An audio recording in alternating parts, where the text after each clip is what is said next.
வணக்கம் சொந்தங்களே, கடந்து சென்ற நாட்களில் இலங்கையில் நடந்த முக்கியமான செய்திகள் பற்றி சுருக்கமாக தகவல்களை கொண்டு வந்திருக்கின்றேன். இந்த வகையிலே நாட்டிலுள்ள அனைத்து வாடகை முச்சக்கர வண்டி ஓட்டுநர்கள் சங்கம் அரசாங்கத்துக்கு ஒரு முக்கியமான வேண்டுகோளை இன்று கொழும்பில் ஊடகவியலாளர் சந்திப்பில் வேண்டிக் கொண்டுள்ளது. அதாவது, உங்களுக்கு தெரியும், நாட்டில் இன்று முச்சக்கர வண்டிகளின் எண்ணிக்கை அதிகரித்து வருகிறது. வெவ்வேறு இடங்களில் வெவ்வேறு வகையான கட்டணங்கள் அமுல்படுத்தப்பட்டு வருகிறது. சிலர் நியாயமாகவும் சிலர் நியாயமற்ற வகையிலும் பொதுமக்களிடமிருந்து கட்டணங்களை அறவிடுவதான குற்றச்சாட்டுகளும் உள்ளது. இந்த வகையிலே நாட்டில் சில தனியார் நிறுவனங்கள் தொலைபேசி மூலமான பதிவுகளை மேற்கொண்டு முச்சக்கர வண்டி சேவைகளை மக்களுக்கு வழங்குகிறது. இந்த சேவை ஏனைய தனியார் முச்சக்கர வண்டி கட்டணங்களை விட இந்த தொலைபேசி மூலம் பதிவு செய்யப்பட்டு முச்சக்கர வண்டி சேவைகளை வழங்கும் நிறுவனங்களின் கட்டணம் ஒப்பீட்டளவில் குறைவாகவே உள்ளது. எனவே மக்கள் இன்று இந்த மொபைல் மூலம், அதாவது தொலைபேசி மூலம் பதிவு செய்து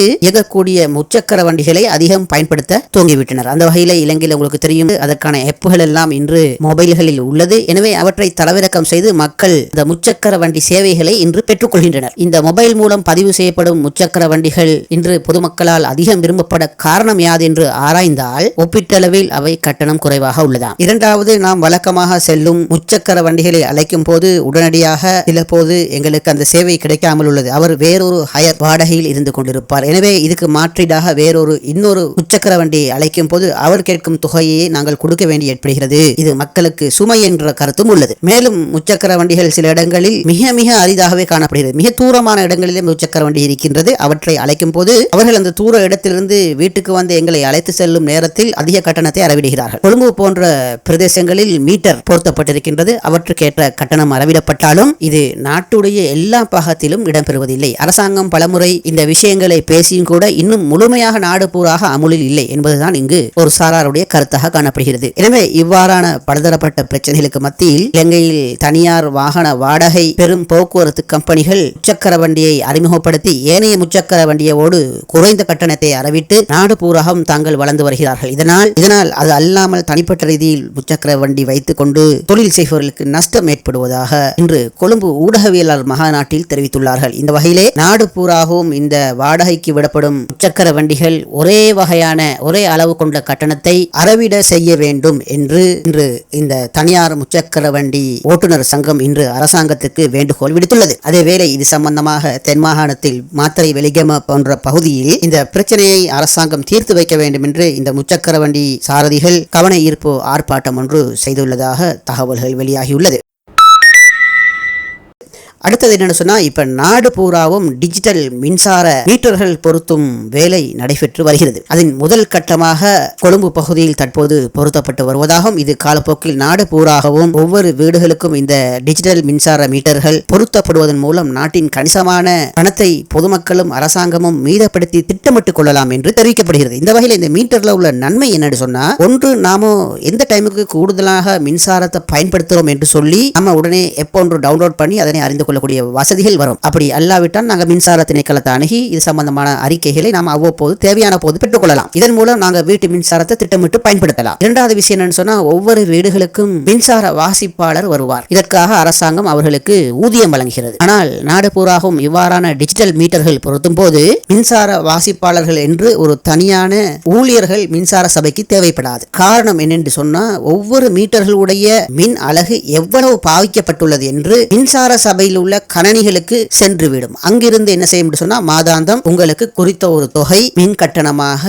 உங்களோட மொபைலுக்கு பில் வந்துவிடும். இதுக்கு சொல்லி ஒரு தனியாக ஒரு ஆள் இயங்க வேண்டிய அவசியம் கிடையாது. எல்லாம் ஓட்டோவாக நடைபெறும். அதனை கண்ட்ரோல் பண்ணுவதற்கு மின்சார நிர்வாக சபைகளில் குறைந்த அளவான ஊழியர்களே எதிர்காலத்தில் வேலை செய்வார்கள். எனவே ஒவ்வொரு மாதமும் நீங்கள் பாவித்த மின் அலகுக்கு குறித்த திகதியில் ஒட்டோவாக கட்டண தொகை மொபைலுக்கு வந்துவிடும். பின்னர் நீங்க உங்களோட மொபைல்ல இருந்து அந்த கட்டணத்தை செலுத்தி விடலாம். அவ்வாறு நீங்க மின் கட்டணம் உரிய தினத்தில் செலுத்தாவிட்டால் உங்களுக்கு சில கால அவகாசம் தந்து பின்னர் அந்த மின்சாரம் துண்டிக்கப்படும். இதற்காக மின்சார சபையிலிருந்து உங்கள் வீட்டுக்கு மின்சார வயர்களையோ அல்லது மின்சார மீட்டரில் காணப்படும் பியூஸ்களையோ அகற்றிவிட்டு செல்ல வேண்டிய அவசியம் இல்லை. நீங்கள் ரீலோட் செய்யாத போது உங்களுடைய தொலைபேசி நிறுத்தப்படுவது போல நீங்கள் மின்சார கட்டணம் செலுத்தப்படாமல் இருக்கும் போது அந்த டிஜிட்டல் மீட்டர் தானாகவே மின்சாரத்தை உங்களது வீடு அல்லது நிறுவனத்துக்கு கடைக்கு வழங்குவதை நிறுத்திக் கொள்ளும். மறுபடியும் நீங்கள் ரீலோட் செய்வது போல கட்டணத்தை செலுத்தினால் மறுபடியும் மின்சாரம் உங்களுக்கு கிடைக்கக்கூடிய கூடியதாக இருக்கும். எனவே இதற்கென்று சொல்லி தனியான ஒரு ஊழியர் வேலை செய்ய வேண்டிய அவசியம் இல்லை. அதே நேரத்தில் பிரதான மின்சாரம் உங்களுக்கு ஏதாவது ஒரு கோளாறு காரணமாக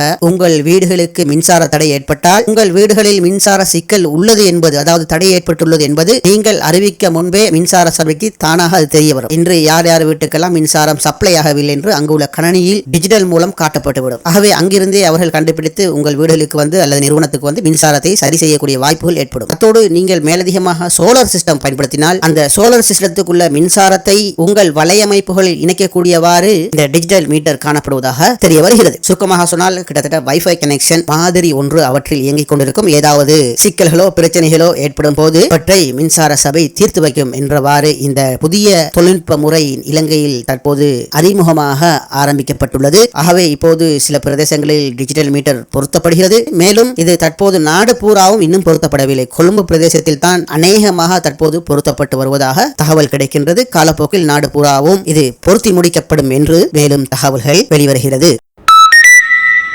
அடுத்த கடைசியாக ஒரு செய்தியாக இன்று காலை 8:27 அளவில் கத்தார் தோஹாவிலிருந்து ஒரு விமானம் இலங்கைக்கு வந்தது. இந்த விமானம் இலங்கைக்கு வந்து கொண்டிருக்கும் போதே ஒரு முக்கிய செய்தி, அதாவது கட்டுநாயக்கா விமான கட்டுப்பாட்டு நிலையத்துக்கு கிடைக்கிறது. அது என்னென்று சொன்னா, இந்த விமானத்துக்குள்ள 4 பேர் வெடிகுண்டுகளுடன் விமானத்தை வெடிக்க செய்ய தயாராகிறாங்க என்கிற ஒரு தகவல் விமான கட்டுப்பாட்டு மையத்துக்கு கிடைத்தது. இந்த வகையில இன்று காலை கட்டுநாயக்கு வந்த இந்த விமானத்துக்குள்ள 245 பயணிகள் இருந்துக்கிறாங்க. உடனடியாக இலங்கை விமானப்படை மற்றும் கட்டுநாயக்கா பாதுகாப்பு பிரிவினர்கள் குண்டு செயலுக்கும் அணிகள் விமானம் தரை இறங்கியவுடன் கட்டுநாயக்கா விமான தளத்தின் விசேட பாதுகாப்பு மையத்துக்கு அந்த விமானம் அனுப்பப்பட்டு நிறுத்தப்பட்டது. அதாவது அந்த விசேட பாதுகாப்பு மையம் என்னென்னு சொன்னா, அந்த இடத்துல விமானம் குண்டு தாக்குதலுக்கு உள்ளானாவோ அல்லது தீப்பிடித்தாலோ மற்றைய விமானங்களுக்கோ அல்லது விமான தளத்துடைய ஏனைய பகுதிகளுக்கோ எந்த சேதமும் ஏற்படாது என்ற மாதிரியான ஒரு தனியான ஒரு இடம் கட்டுநாயக்கா விமான தளத்தில் உள்ளது. உடனே அந்த விமானம் தரை இறங்கியவுடன் அந்த இடத்தை நோக்கி விமானம் நகர்த்தப்பட்டவுடன் குண்டு செயலுக்கும் அணி விமானத்தை நோக்கி போக விமானத்தில் உள்ள அனைத்து விமான பயணிகள், விமானி மற்றும் விமானத்தில் உள்ள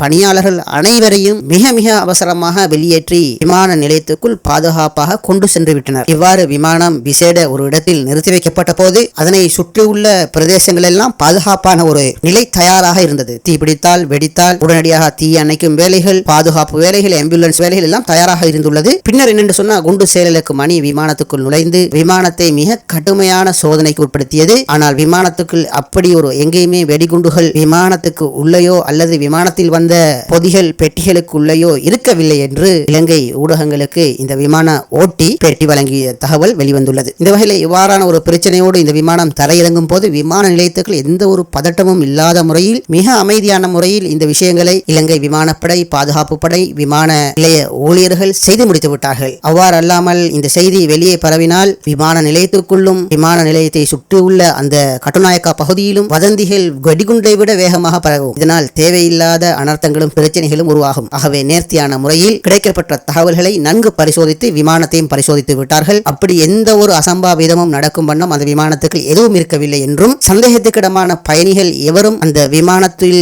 வருகை தரவில்லை என்றும் தகவல்கள் கிடைக்கின்றது. இதனை அடுத்து விமான சோதனை, பயணிகள் சோதனை அனைத்து முடிக்கப்பட்ட பிறகு வழமையாக விமானம் நிறுத்தப்படும் இடத்துக்கு அந்த விமானம் கொண்டு வரப்பட்டு பின்னர் பகல் 1:07 மீண்டும் அந்த விமானம் கத்தார் தோஹா நோக்கி அமைதியாக புறப்பட்டு சென்றது குறிப்பிடத்தக்கது. சரி சகோதரர்களே, அடுத்த முக்கிய செய்திகளோடு மறுபடியும் சந்திப்போம். சரி நேயர்களே, எந்த ஒரு இடைஞ்சலும் இல்லாமல் உங்களது பணிகளை நீங்கள் செவ்வனே செய்து கொண்டு காதுகளால் உலக புதினங்களை அறிய வேண்டுமென்றால் எமது சேனலினை சப்ஸ்கிரைப் செய்து வைத்துக் கொள்ளுங்கள். என்றும் உங்கள் காதுகளுக்கு நம்பகமான செய்திகளை மாத்திரமே எட்டச் செய்வோம். இது AI24 யூடியூப் சேனல்.